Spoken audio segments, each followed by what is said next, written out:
What's up, guys? Hockey21940 here, and this is episode 2 of the NHL Team Analysis series. And this episode is the Washington Capitals. And a pretty disappointing year for the Washington Capitals, I think it's safe to say. They were very close to making the playoffs, finishing 9th in the Eastern Conference. Just 3 points out of a playoff spot. They did not finish the year too well. Alexander Ovechkin had another amazing 50-plus goal year. But unfortunately the team as a whole was just not able to pull through.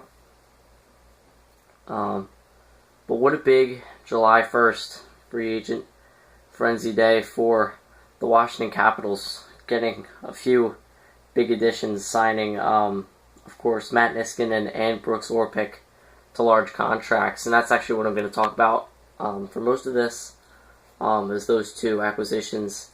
The Brooks Orpik deal, I don't really like this deal at all. I think Brooks Orpik's a great defenseman, but 5 years at $25 million, or no, $27.5 million, paying him $5.5 million a year. That's a lot for a guy like Brooks Orpik. I mean, he's a good defensive defenseman, but for $5.5 million a year, that's a lot. Especially, when you see other guys like Dan Boyle get $4.5 million a year, and just other guys who I would value more than Brooks Orpik getting a lot less. So that's pretty crazy. I think the length, 5 years is fine, but at that much money, I don't think that was a very great signing by Washington. But Matt Niskanen, signing him 7 years for $5.75 million. I think the money is good. I mean, Niskanen was originally asking for $6 million, possibly more. They were able to get him down to $5.75 a year. But still, 7 years. That's a lot for any player. I personally don't like contracts above like 3 or 4 years, because just after this season, how many buyouts there were. I just hate to see teams, no matter what team it is, I just hate to see teams, sign these players to big deals and then the next year have huge salary cap problems because they made all these terrible signings. I don't know why they continue to do it, but Niskanen, I mean, sure, he's a good defenseman, but like they were saying on the Sportsnet, I think it was, he's not a superstar defenseman. He's not an all-star defenseman. He's a good defenseman, but he's not an all-star defenseman, and he was asking for all-star, defenseman type money. And they were saying how ironic it is that he had a career year, in his contract year, which most players do. Their contract expires that year, and all of a sudden they turn into these amazing players. Only time will tell how Niskanen does in Washington, but I don't know. I mean, the Washington better hope that this season wasn't he wasn't a one-hit wonder this year, and he was just playing for money to get that big contract, which he was able to get with Washington. I mean, it was very close to Niskanen not getting signed. A lot of teams, Detroit fell out early; they just couldn't afford him. Pittsburgh went and got Ehrhoff. The Rangers went and got Boyle. I mean, teams quickly filled up the defensive spots and just didn't have room for Niskanen. The Lightning went out and got Stralman. The Oilers got a couple of guys. Niskanen, he got lucky that he found Washington, and Washington was able to give him that much, term and money.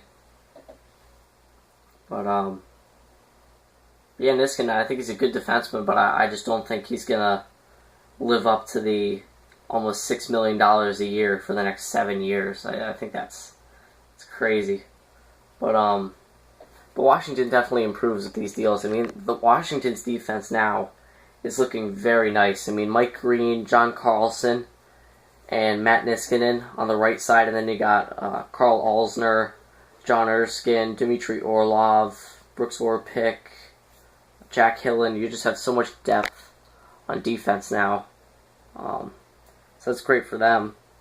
Offensively, obviously, you still have the 1-2 punch, Nicholas Backstrom and Alexander Ovechkin. Mikhail Grabovski looks like he's going to sign with another team. I'm not sure which team he will sign with yet, but Washington, their roster seems to be filled with a lot of grinders. I mean, they have Backstrom and Ovechkin, which are two great offensive players, but then the rest of their team is really just two-way forwards and grinders. I mean, players who should be playing on the third line. I mean, they have Evgeny Kuznetsov, who showed up late in the season, who I guess is supposed to be good in the future. But, I mean, just listing off the names on the roster, Jay Beagle, Troy Brouwer, Chimera, Eric Fair. I mean, Johansson's a pretty nice top six forward for them.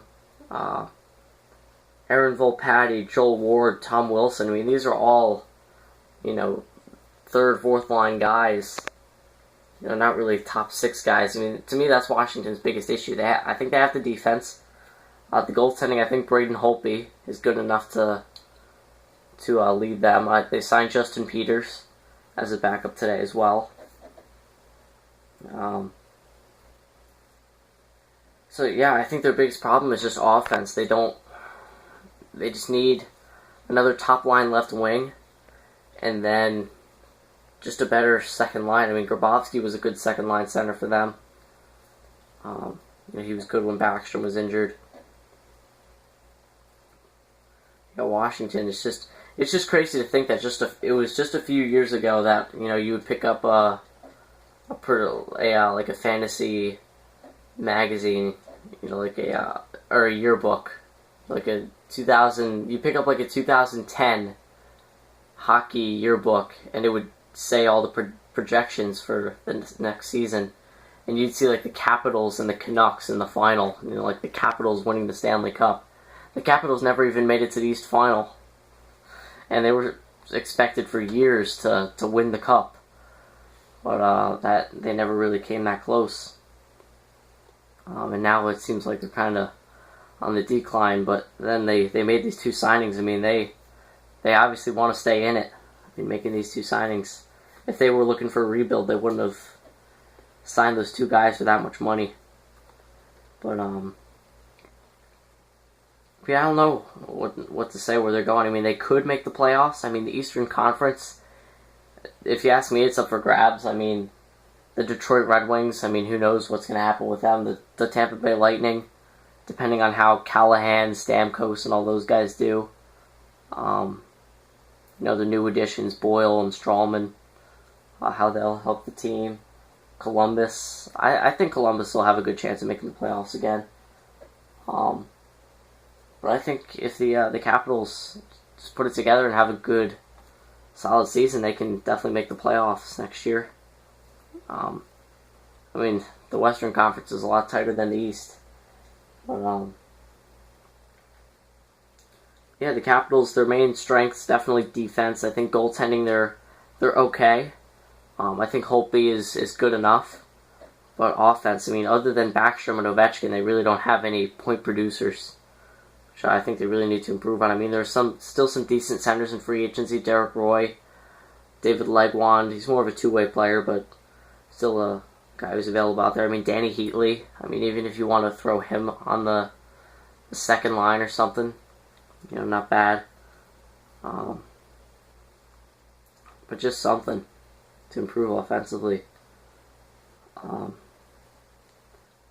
yeah, that's going to do it for this episode, guys. If you enjoyed, please leave a like and subscribe. I'll see you in the next episode when we cover the Vancouver Canucks.